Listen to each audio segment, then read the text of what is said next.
In this video, I am going to present the topic Introduction to Transformations. By transformations, we mean that we have some quantities in one coordinate system and we want to transform them to another coordinate system, and what are the rules that we are going to follow. Let's discuss the high level game plan here. First thing I want to mention, and it's a big statement, it's a groundbreaking statement which I am going to say now and without any justification. We need one coordinate system for the background universe and a different coordinate system for the perturbed universe. So there are different coordinate systems. One is for background, another one is for the perturbed universe. And what is the justification for making this statement? The justification can come from three things. First, see if you are intuitively convinced based upon some equations that we have seen before. Are you intuitively convinced that we need two coordinate systems? Is your intuition guiding you towards this path of having two coordinate systems, different coordinate systems? Second, you may like to do the fun exercise that I have covered in the next topic titled Some Optional Fun, a hypothetical overdense point. So in that drill, with great enthusiasm, I have tried to convince you that having more than one coordinate system for the background and one coordinate system for the perturbed universe is the road that is going to solve the problem, that is going to give us the framework that we need in order to calculate the perturbations, in order to find the perturbed values given that we have the background values. So we know the background values in one coordinate system. How we can find the perturbed values in the perturbed coordinate system, which is the coordinate system of the perturbed universe. So this topic, some optional fun, a hypothetical overdense point, may convince you with having more than one coordinate system. And if you are still not convinced, if you are partially convinced or not convinced at all, then wait until we build the framework based upon different coordinate systems for the background universe and the perturbed universe, and then you see how nicely everything comes together, and then you will be convinced that this is the road that is going to work. Okay, at this point, let's agree that this is a road that will work, and the road is one coordinate system for the background universe and another coordinate system for the perturbed universe. Now we have more than one coordinate systems.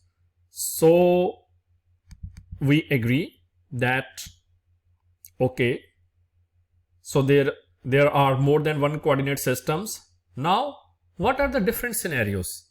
When I say transformation, what is it that we are actually transforming? Let's look at these 6 scenarios.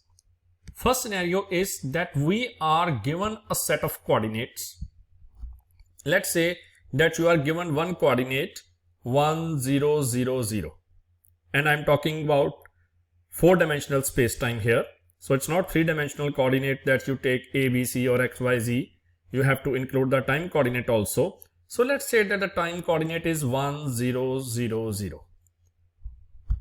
Or if you want to take any arbitrary point, then let's say that any arbitrary point eta xi is 3-dimensional spatial, and then we add the fourth dimension eta, which is conformal time.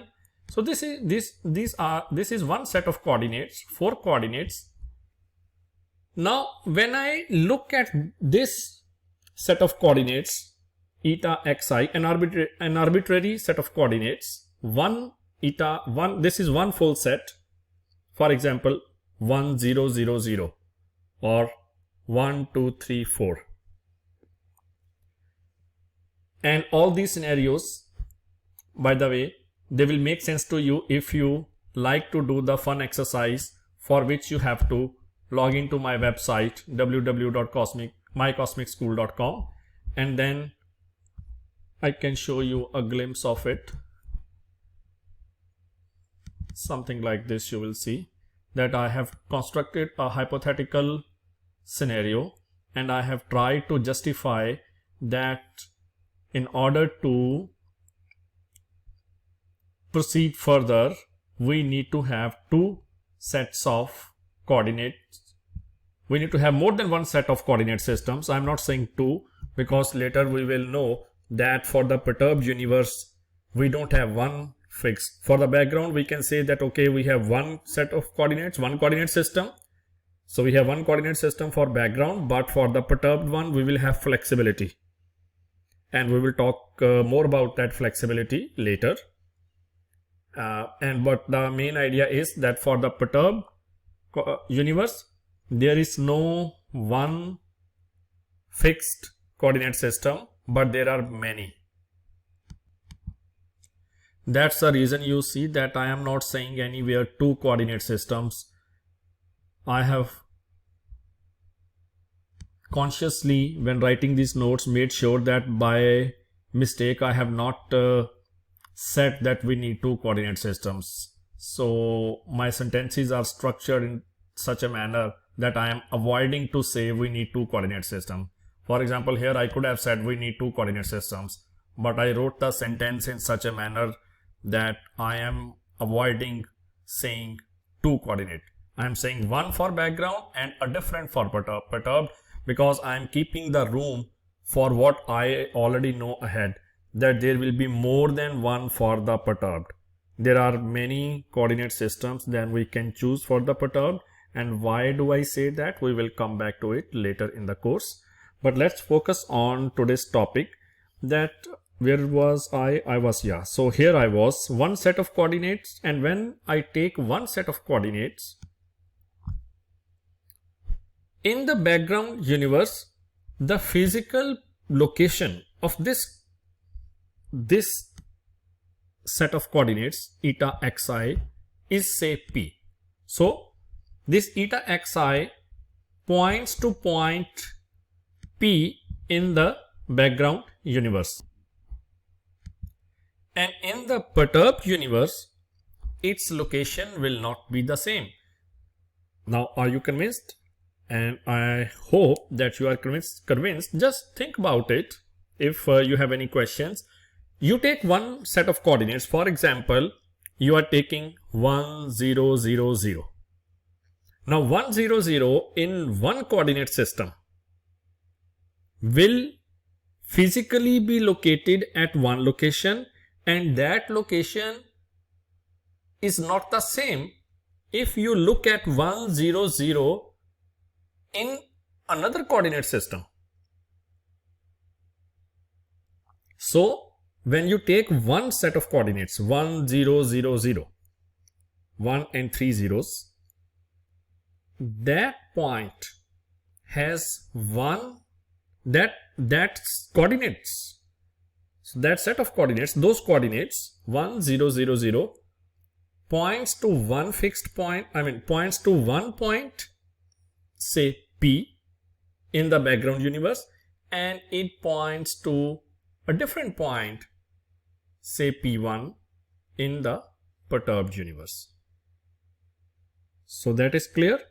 Now let's look at and if you still have questions, by the way, that's the reason I am again and again emphasizing at doing this fun exercise, and then all these points which I am mentioning here, they will be you will see them from practical point of view. There is some practical fun with some numbers that I am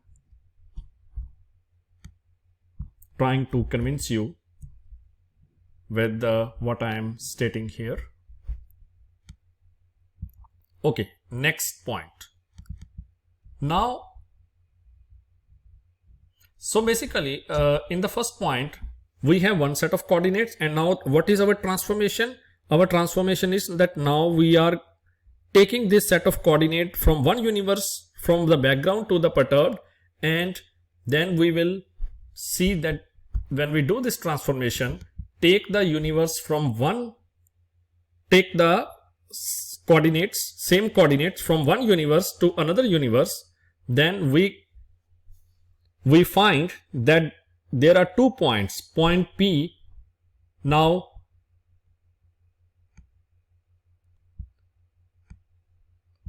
the point P and point P1, they are at physically different points, and because the coordinates are slightly different, the coordinate of the perturbed universe are slightly different from the coordinates of the background universe. These 2 points are very close to each other, and the distance between them is of the first order. So that is the first point. Second, 1 point. Now I take 1 point. Okay, so I take 1 point in the background universe, and now I take same point, which means physical location is the same. For example, the point is P at one fixed location in the 4 dimension, not in the 3 dimension. When I am saying location, do not visualize it in the 3 dimensional. Do not think that this point is sitting at one fixed point on the ground or in the universe or on some mountain. There is some fixed point. No.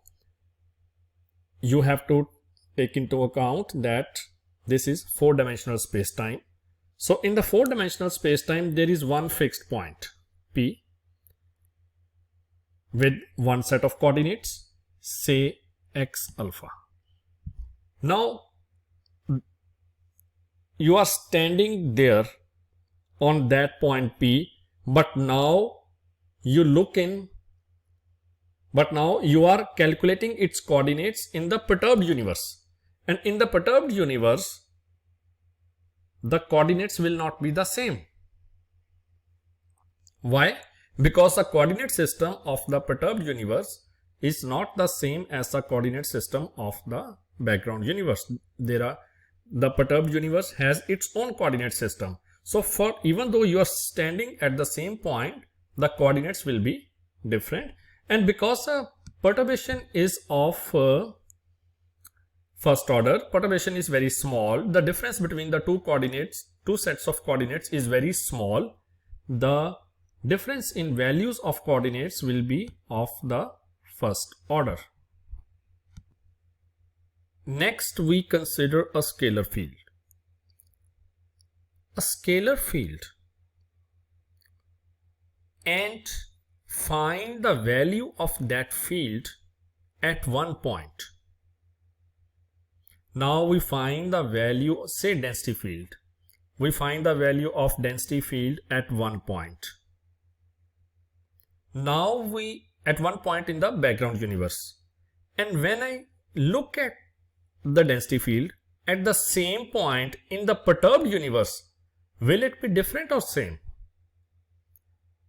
I am standing at the same point. I am not changing the point. The point is the same. And if the point is the same, honoring the definition of scalar. What is the definition of scalar? That at the same point, its value remains the same. So you are not changing the coordinates. The point is the same. One fixed point, whether you look at it in the background universe or you look at it in the perturbed universe, the value of scalar field will be the same. And this is what we have to honor when we are constructing the perturbation theory. So the perturbation theory must not violate the definition of the scalar field. We will be taking this into account when we are moving ahead with the perturbation theory. And we will do all this with all the glory of the mathematics machinery and all the equations, and all of this which I am right now more or less making some hand wavy statements, or maybe they are clear to you because they are straightforward, but we will see them mathematically. When we see them mathematically, then probably you will be fully convinced. And also again I say that it is worth doing the exercise, for which you have to go to the website, and there in that exercise I have considered the scenario of a density field which is a scalar field, and I have explained this point in that scenario with the density field.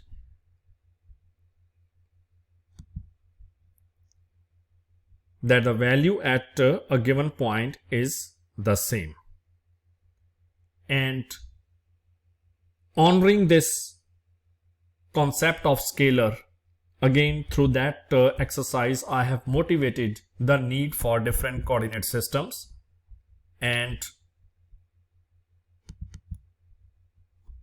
the need for the basic elements that we must consider when we are going to construct the framework for the perturbation theory. But if you don't want to do that exercise, it's optional. You can still follow through these points, and even if you don't do the exercise, they will be clear to you when we will implement in the perturbation theory. Okay, so we know that at one given point the value of scalar field is the same. Now we take one set of coordinates, not one given point, but one set of coordinates. One set of coordinates means what? One set of coordinate means two different points in different coordinate systems. So one set of coordinate means point P in the background system and point P1 in the perturbed system. Because these are now two different points, the values of scalar field will be different because they are two different points. So the values of scalar field is different. One point and vector and tensor. One point vector and tensor, again we have seen in the general theory of general relativity that when you are at one point, then according to the theory of general relativity, we have seen the transformation rules, and if you have forgotten those rules, don't worry. We will look at them in this course, and we will do a lot of exercise implementing those rules, in which we will be doing transformations of vectors and tensors at one point, and basically we'll be borrowing the transformation rules from general relativity. So we are not violating general relativity, we are fully honoring the general relativity, and when transforming the values of fields at one point, we will implement the knowledge that we have seen in general relativity. But this will be new, one set of coordinates, not one point, but one set of coordinates. So when we are at one set of coordinates, not at one point, one set of coordinates means different points now. One set of coordinate means your coordinates are same, for example 1 0 0 0, but the point is P in the background universe and P1 in the perturbed universe. So because they are two different points and the values of vectors and tensors will be different, and how we are going to calculate the values, even let me mention that again, even when the point is 1, still the values of vectors and tensors are different according to, and the transformation is done according to the rules of general relativity. And here anyways one set of coordinates, the points are different. Even when the point is same, the values of vector and tensor are different. And when the set of when one set of coordinates, again the values of vectors and tensors are different. And what rules now we apply for transforming the values from one coordinate system to another coordinate system? For that, we will develop a framework here in this course. You do not have framework from general relativity. You know from general relativity the transformation at one point, but transformation at same set of coordinates 1 0 0 0 is one coordinate. For example, it points to one point P in the background, points to another point P1 in the perturbed universe, and when taking the value of vector and tensor at 1 0 0 in background and at 1 0 0 in the perturbed universe, we need some equations. And what are those equations? We will derive those equations in this course. Thank you.